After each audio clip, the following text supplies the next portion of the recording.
नमस्कार दोस्तों, आइए आपका स्वागत है हमारे चैनल पर।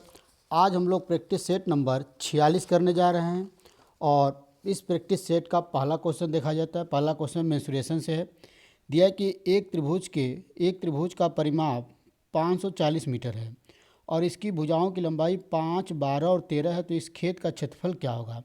तो जैसे आप किसी त्रिभुज की लंबाई 5:12:13 में दिखे तो आप तुरंत समझ जाइए कि ये समकोण त्रिभुज का एक भुजा है।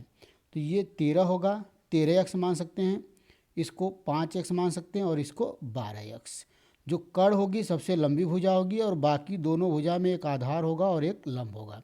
तो जैसे आपको देखे 5, 12, 13 या 5, 12, 13 का कोई भी मल्टीपल, तो तुरंत आप समझिए कि 5, 12, 13 हमारा एक ट्रिपलेट होता है। ट्रिपलेट का मतलब ये समकोण त्रिभुज बनाएगा। अब दिया कि इसका परिमाप, तो 13x और 12x 25x और 5 30x। तो 30x की वैल्यू दिया है दोस्तों 540। तो 0 से 0 कट गया, x बराबर कितना आ गया भाई 18। x बराबर कितना आ गया 18।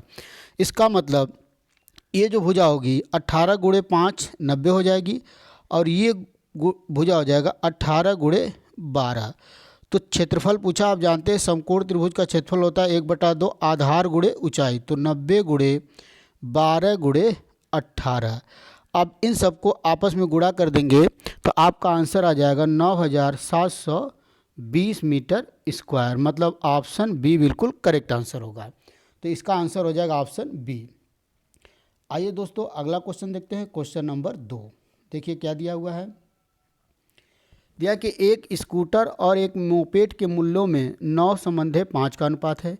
यदि स्कूटर का मूल्य मोपेड से 4200 रुपये अधिक है तो मोपेड का मूल्य बताइए। अब देखिए एक स्कूटर और एक मोपेड का जो मूल्य है इसका अनुपात दिया है 5 और 4 का। अब दिया कि स्कूटर का मूल्य मोपेड से 4200 रुपये अधिक है और यहाँ पर स्कूटर का मूल्य कितना है 5 ज़्यादा है अनुपात में, और 5 की वैल्यू दिया है 4200। तो 1 की वैल्यू हो जाएगा दोस्तों 5 वाटे 40, 0, 5 चौके 20, 0।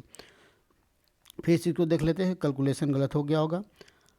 अब दिया कि स्कूटर का मूल्य मोपेड के मूल्य से कितना ज़्यादा है 4200 रुपया ज़्यादा है। तो यहाँ पर कितना ज़्यादा है, अच्छा ये अनुपात हम लोग गलत लिख दिया। अनुपात जो हम लोग का 9:4 नहीं 9:5 आपका है। तो यहाँ पर 4 ज़्यादा है और 4 की वैल्यू दिया है 4200। तो 1 की वैल्यू कितना हो जाएगा दोस्तों 0, 1050। तो मोपेड का मूल्य पूछा है तो मतलब 5 की वैल्यू हो जाएगा 5250। तो 1 की वैल्यू इतना, तो 5 की वैल्यू निकालने के लिए गुणा कर देंगे। तो आप देखिए ऑप्शन कौन सा मैच कर रहा है आपका, यहाँ पर ऑप्शन बी ऑप्शन बिल्कुल करेक्ट होगा। आइए दोस्तों अगला क्वेश्चन देखते हैं, क्वेश्चन नंबर 3। देखिए क्या दिया हुआ है। दिया कि एक व्यक्ति अपनी यात्रा का 2/11 भाग ट्रेन से, 17/22 भाग कार से और शेष 1 किलोमीटर की दूरी पैदल चलता है। तो वह कितनी दूर चलता है, मतलब टोटल दूरी बताना है। तो अब देखिए 2/11 भाग यात्रा ट्रेन से और 17/22 भाग कार से। तो इन दोनों को जोड़ दे तो 22 एलसीएम हो जाएगा। 11 दूना 22, 2 दूना के 4 और प्लस 17, मतलब 21/22। ये टोटल ट्रेन और कार से। तो शेष दूरी कितनी बची आपकी 1 माइनस 21/22 करेंगे तो ये आ जाएगा 1/22 और यही 1 किलोमीटर के बराबर है। मतलब 1/22 बराबर 1 किलोमीटर। तो 1 बराबर कितना आ जाएगा 22 किलोमीटर। मतलब ऑप्शन बी बिल्कुल करेक्ट होगा। आइए अगला क्वेश्चन देखते हैं, क्वेश्चन नंबर 4। देखिए क्या दिया दोस्तों। दिया है कि 50 प्रक्षेपणों के एक समूह का मानक विचलन 8 है। यदि प्रत्येक में 2 से गुणा कर दिया जाए तो मानक विचलन क्या होगा। तो अब जो नया मानक विचलन होगा आपका कुछ नहीं होगा, प्रत्येक डेटा में 2 से गुणा करना है तो 8 में भी 2 से गुणा हो जाएगा दोस्तों। तो आंसर आ जाएगा 16। ऑप्शन डी बिल्कुल करेक्ट होगा। तो आंसर 16 हम लोग का सही आंसर है। आइए अगला क्वेश्चन देखते हैं, क्वेश्चन नंबर 5। देखिए क्या दिया है। एलसीएम और एचसीएफ का क्वेश्चन है दोस्तों। आइए देखा जाए क्या दिया है। दिया कि दो संख्याओं का एचसीएफ और एलसीएम क्रमशः 12 और 2448 है। यदि संख्याओं का अंतर 60 है तो योगफल बताइए। तो अब देखिए संख्याओं का अंतर 60 है तो n1, अगर एक संख्या आपकी n हो जाएगी तो दूसरी संख्या आपकी होगी 60 माइनस n। और आप जानते हैं कि n1 इंटू n2 बराबर होता है एलसीएम गुणे एचसीएफ, मतलब दो संख्याओं का गुणनफल बराबर एलसीएम और एचसीएफ का गुणनफल। तो यहाँ पर n इंटू 60 माइनस n बराबर होगा 12 गुणे 2448। तो यहाँ पर देखिए इसको सॉल्व करेंगे आप, क्वाड्रेटिक इक्वेशन बनेगा। तो जैसे n की वैल्यू आप निकालेंगे तो n की वैल्यू आप n1 की वैल्यू आपकी 12 आ जाएगी और n2 की वैल्यू आपकी 17 आ जाएगी। कितना आ जाएगा दोस्तों? 12 और 17। तो क्या पूछा कि दोनों संख्याओं का योगफल आपको निकालना है। तो आइए देखिए चेक करते हैं इसको फिर से एक बार। कैलकुलेशन लग रहा है कहीं गलत हुआ है। आइए दोस्तों इस क्वेश्चन को एक बार और देखा जाए हम लोग। देखिए क्या दिया हुआ है। मैं इस क्वेश्चन को फिर से आपके सामने करता हूँ। आइए इस क्वेश्चन को हम लोग ऐसे भी कर सकते हैं। दिया है कि दो संख्याओं का एलसीएम और एचसीएफ, एचसीएफ अगर 12 है, दो संख्याओं का एचसीएफ अगर 12 है तो हम लोग संख्या को 12x और 12y भी मान सकते हैं। अब दो संख्याओं का एलसीएम 2448, तो 12x और 12y का एलसीएम लेंगे तो 12x इंटू वाई बराबर आ जाएगा 2448। तो x इंटू वाई बराबर हो जाएगा 12 दूना के 24, 0 12 चौके 48। एक तो इक्वेशन एक बन गया। और दिया था कि दोनों संख्या का अंतर 60 है, इसका मतलब 12x माइनस 12y बराबर 60। तो यहाँ से सॉल्व करेंगे तो x माइनस वाई बराबर कितना आ जाएगा? 5 आ जाएगा दोस्तों। तो यहाँ से अगर हम लोग सॉल्व किया जाए तो x की वैल्यू ऐसा लेना है कि उनका डिफरेंस जो है कि 5 आ जाए और गुणा करने पे कितना आ जाए आपका? 204 आ जाए। तो ऐसा आप लेंगे तो एक की वैल्यू 17 आ जाएगी और एक की वैल्यू 12 आ जाएगी। तो देखिए दोनों का डिफरेंस करने पर 5 आएगा और गुणा करने पे कितना आ जाएगा? 204। इसका मतलब x की वैल्यू 17 ले लिया जाए और y की वैल्यू कितना ले लिया जाए? 12।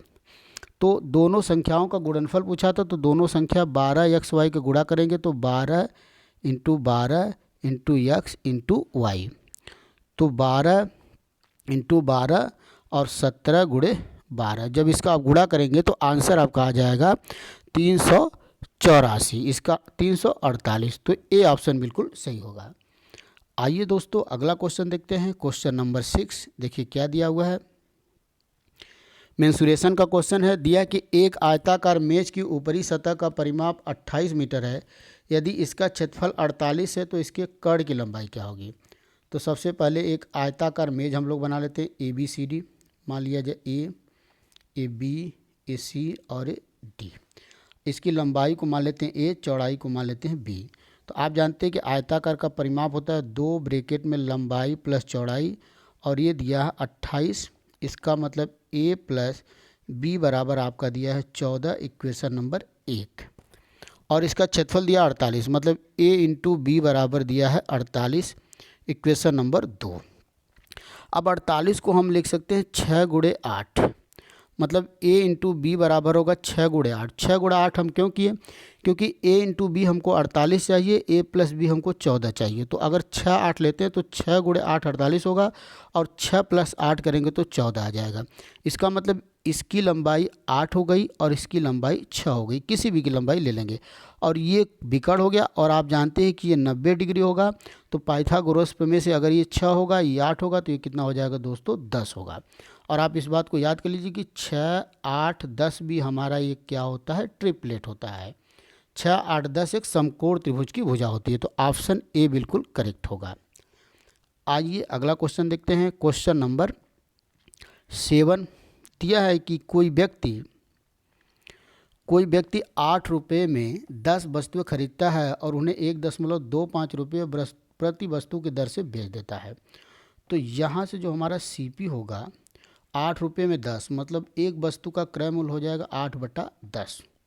और जो SP होगा, एक वस्तु का SP दिया है 1.25। अब इसमें 100 से ऊपर और 100 से नीचे गुणा कर दिया जाए तो ये आ जाएगा 125/100। तो 5 पचे 25, 5 चौके 20। तो इसका मतलब जो एक वस्तु का सीपी होगा वो होगा 5/4। तो दोस्तों इस तरह के क्वेश्चन में लोग क्या करते हैं कि वस्तु की संख्या को हम कुछ मान लेते हैं। तो वस्तु की संख्या को कैसे मानेंगे, यहाँ पर 10 है और यहाँ पर 4 है, तो 10 और 4 का एलसीएम होगा 20। तो मान लीजिए उसने 20 वस्तु खरीदा, तो अगर एक वस्तु का सीपी इतना है तो 20 वस्तु का कितना हो जाएगा, 2 बार में कटेगा, कितना हो जाएगा दोस्तों, 16 रुपया।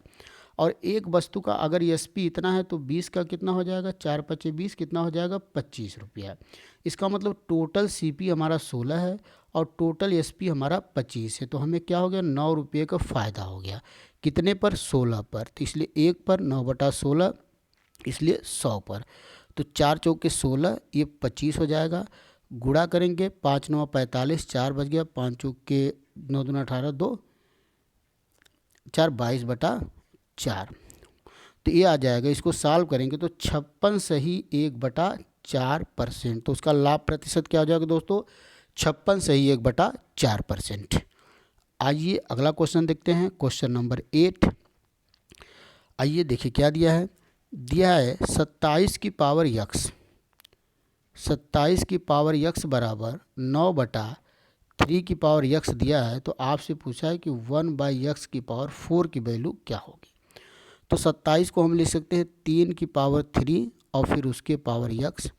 9 को मैं लिख सकता हूँ 3 का स्क्वायर और इसकी लिख सकता हूँ 3 की पावर यक्स। तो यहाँ जब गुणा होगा तो ये बन जाएगा 3 की पावर 3x और इसका इसमें त्रिया गुणा होगा तो ये 3 की पावर यक्स बराबर 3 स्क्वायर।